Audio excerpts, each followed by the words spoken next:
Okay, so imagine this. She's 16 years old, she's pregnant, and she's gonna deliver her baby just 1 month after her 17th birthday.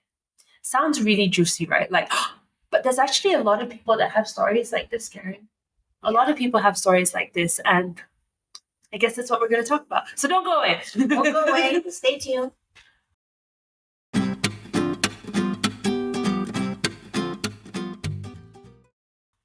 Okay, tell me what happened. What's this story about? So I think I have gone through it. I have gone through it. I got pregnant when I was 17 and I delivered the baby before my 18th birthday. And I don't know how to say this in any other way besides the fact that one, I didn't know what I was doing, and two, I don't think I loved the baby. Oh, but I didn't love the baby. I didn't understand. I was like, oh, okay, like this is now my child. What is that? At that point of time, remember, you're 17, you barely love your parents. or yourself sometimes. Or yourself. And it was a very confusing period of time for me because there were so many ideals of what motherhood's going to feel like this. You're going to want to do this. It's going to be a gush of love. It's going to be so romantic. Mm-hmm. But what if you're not the picture perfect family? What if the storyline wasn't like that? Immediately before you can even feel a new connection with your reality, you already feel dirty because it's not what was expected of you. And a lot of people push you out. The aunties, the uncles, friends, mom and dads, they just look at you in a certain way and they push you out. You're now disgusting. You're good for nothing. I don't want to help you. There's no point. Shame.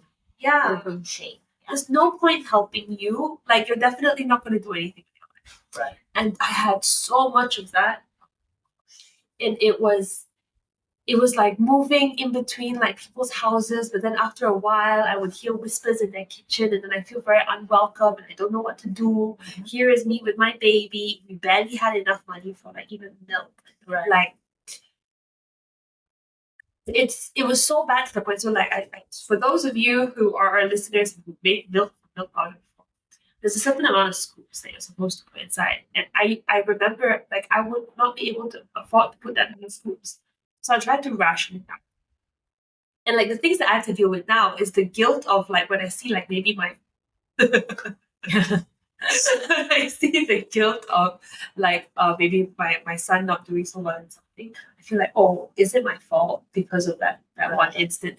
So it's like all of these little pains. People think that, oh, like you're a dirty person, you just did this. Like there's no pains. You feel the pain, but in those moments, so many people judged you instead of just asking you for help. To a point that sometimes if you are concerned with your finances or you're concerned about like, oh, what nappy cream should I put? Oh, why is there a spot here? If there was a rash on my baby at that point of time, the aunties would be like, you don't know how to wash him right, you don't know how to take care of him right. The judgment. It's straight away like, oh, my fault, but I'm asking for help. Like, how do I do it? Right. And for them, it's like, if I teach you, I'm encouraging this. I cannot be there for you. I cannot associate with this. Or is that what you think though? That's what I think. Right. What when you heard the story of my very, very dramatic opening of today's session, what's the first thing that came to your mind? We won't judge her. I think the first thing that is what was the story? What made this young lady at 16 get herself pregnant?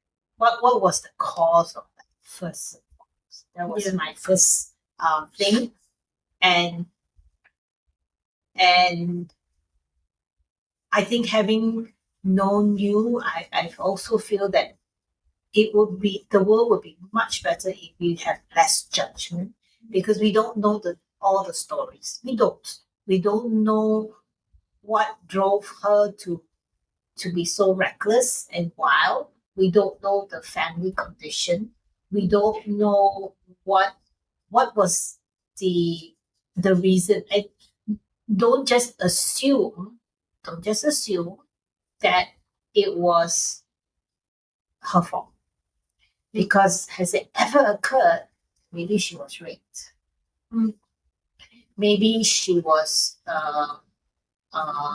groomed at a young age by someone, a predator, then the storyline changed. Suddenly change. And suddenly our perspective changed, our judgment changed. Yeah. Yeah. Right? So my question is, we hear this, and I want to reach out to all of you who are listening that, I think I dare say that May is here. If you've been there or you are in that situation, reach out to her. She is openly telling her story. And I think it's very brave of her, knowing that we have such a just a cynical and judgmental society of ours, that there will be outside listeners who think, who is she? Why is she saying all these things? And I want you to know that she's here to help. And and having her own personal experience, she might help you, guide you through this phase that you are going through. And it's not all doom. You can get success. You can, but there's a lot of work. There's going to be hard work on her part, where she had no money. She had to find ways to grow up really fast. She also learned to find herself and love herself. I think that is something very. I think that's why I'm able to speak about it now, because I'm no longer in that state of mind. Correct. But it really did take a lot. And honestly, within the past 8 years, I think I've reinvented this version of self so many times, because I didn't grow up in a safe space where I was able to explore that. And I think that a lot of us, like in Asia at least, we're safeguarded by the sense of shame, even as kids. Oh, I would never do that because I'm so scared. If ever I do that, if people find out, there's this shame. So it's been instilled in them. But what about the children who have had no guidance, in a sense where they don't actually have a sense of shame? So then it's like you're left to do whatever you do on your own accord, and there's no consequences. But what you don't realize is, when you get yourself into a really pickly mess, also the parents or the people who are supposed to guide you are also not going to help. Yeah. So you need to instill a sense of shame yourself, and that comes from loving yourself. I think that there comes, you got to love yourself and a boundary, and kind of not just love yourself, but you need to put self-worth. Because if you don't value yourself, you will always go back to that track where we talked about, how abusive marriages, where it could be a man, it could be a woman. I'm not judging here, but it could go both ways. But how usually the victim, even when they manage to get out of that relationship, they tend to go back in again. Because it's something that they're familiar, and they keep going back to it, and because they don't have enough trust and self-worth to say that they deserve better, and that they need to get out and do change the narrative, change the cycle, and not go back to the same second abusive or third abusive kind of relationship. I think this is very very telling, because one of the things that I'll be working with, one of the society that we're working with under M+, is we're going to be partnering with Pembela Wanita in Penang. Now, what is Pembela Wanita? It is actually a privately charitable organization, very small at the moment, that we help support women who have been abused or raped, or in kind of a dire situation where they need help.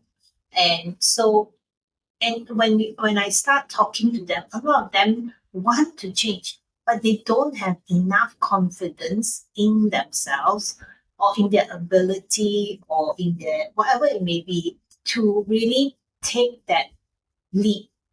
And therefore, after getting out of rehabilitation with us, or they tend to go back to that relationship. And that's very, very sad. That's very sad, because we work so hard to get them out, to try to change that. But, there's a saying that we can't help somebody if they don't want to help themselves. So the first change has to be self.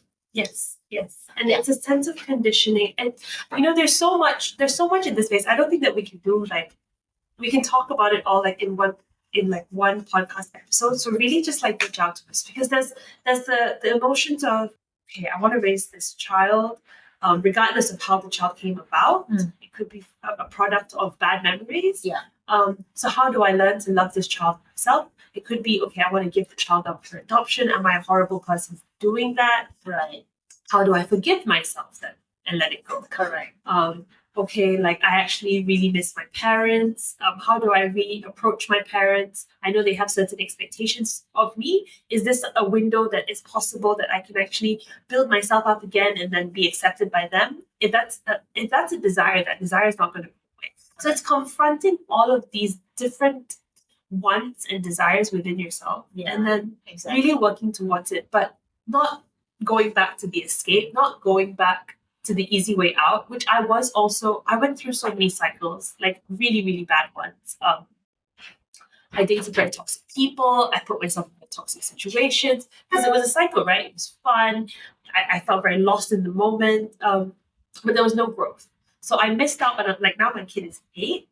I could easily say for like the first 3 to 4 years, I was I was still messing around. It was very surface level changes, knew what I had to do, didn't put in the effort. But in retrospect, I mean, you're so hard on yourself, but in all fairness, you were still a kid. Yeah. So, if you think about it, what were we doing when we were 16? Yeah. What were we doing? We want to go out. We think that mom and dad doesn't know anything. We think we are smarter than mom and dad, and we want to experience stuff, and we want to go party. So that is how we are. And so when you had given birth by the time you're 18, and tell us what was your immediate feeling, so that if anyone out there today who's going through that, you know that you are not alone. Whatever you're doing, good or bad, it could. I didn't love the baby. I felt like I had a responsibility. So I felt like, okay, I need to feed him, I need to look after him, I can't just leave him. So I understood all of that. So I made sure that I fulfilled that part of it. I think I realized that already. So from the point I gave birth. When Zach was out, you did not feel the need to. I mean, you didn't feel the instant maternal. It took a while. It took a while, and like I remember, like my friends would come and visit me in the hospital, and then they would be going out after that, and I'll be like, Right. like, why am I here? Like, I also want to follow them. Like, for the past 9 months, I've not been able to do much with them. Right. And like now I'm like here, and then I look at the baby, and there were like these moments, like I think I do have empathy. So banking on, like, if I see a cute puppy or if I see a cute baby in a restaurant, I automatically like always go like, oh, very cute. Right. So when it was Zach, like, when I was holding him, there was those little moments, but it's very easy to dismiss. And that's why, like, for the second year, when I ran out of money and like Zach had to go to my mom, I didn't miss him. Mm. I was okay. I felt very like happy. Like, it would cross my mind every now and again at night. Like, Suddenly you remove that burden. Yeah. And I was just like, okay, like, this is great. And then sometimes at night I'll be like, oh, like, how is he? Oh, he's walking now. Right. Or like, oh, he misses me. And then on the like videos it's like, oh, mama, and I'm like, oh, like, mama, me, right. I'm mama. Like, right. Yeah. So it took a while to get used to. And I am very happy that I had the space to kind of adjust. But at the same time, if I think about it, like, yes, that is my narrative. That is my storyline. But for Zach, actually, the earliest years you're supposed to be with your parents, like, to get that maternal love, the bonding. So I feel on his part, it definitely wasn't fair. But that's the thing with these type of stories. Like, it's never one solution, one size fits all. It doesn't work that way. I know it's really hard. And if there's any like girls listening to this, I think even at any age, like, childbirth is not, motherhood is a whole thing. It's a whole thing. And don't forget, when you, after delivery, the first couple of weeks, your body changes as well. It's also like you will experience all this hormonal change, the depression and elation or whatever you have, that the hormonal thing is just happening here. And that's why we talk about post natal depression as well. But on top of that, you had no real guidance, and you were only a teenager yourself. So, of course, you will feel that, hey, I want to go and party, or I suddenly able to go out and not worry about a kid at my age. Why not, right? So, girls, if you're out there and you're hearing this, it's normal and it's not normal. Let me put it this way. What you're feeling is normal because you are young and you are experiencing all this in like speed, a high speed kind of scenario where everything you're experiencing is really super fast and you don't feel that you have someone. But the best advice we can give you is keep in check. You're already given birth to a child. Remember this. The child is innocent. The child is innocent. He or she came to this world innocent through maybe from by accident or whatever it may be. But take that responsibility, own up to it, and say, okay, what am I going to do for the best interest of that baby? That would be your first thing that you need to look at. And then work on yourself. Work on loving yourself. Work on forgiving yourself for whatever decision, whether you decide to give up for adoption or give it up or take care of the child yourself or whatever it may be. Learn to forgive yourself and say, I need to change the narrative. I think those are the two things that really has to be said because, don't throw the baby down the drain. Don't try to kill the baby. The child is innocent. The baby is innocent. And know that there are organizations like the Bella Wanita that can help. That they are, I think the Women's Organization Malaysia as well. Exactly, that can help. So know that there's help out there and know that you can reach us from the comment and subscribe below and get me to give some help because she's past that. She wants to help and this is her calling. So please reach out and talk to us. All right. So everything was it's our opinions. We're just talking about topics. We're not giving any advice. It's all for fun and awareness. Yeah. If there's anything you want us to talk about, leave comments below. If you're watching us on YouTube, subscribe. And we will see you next week. Bye-bye.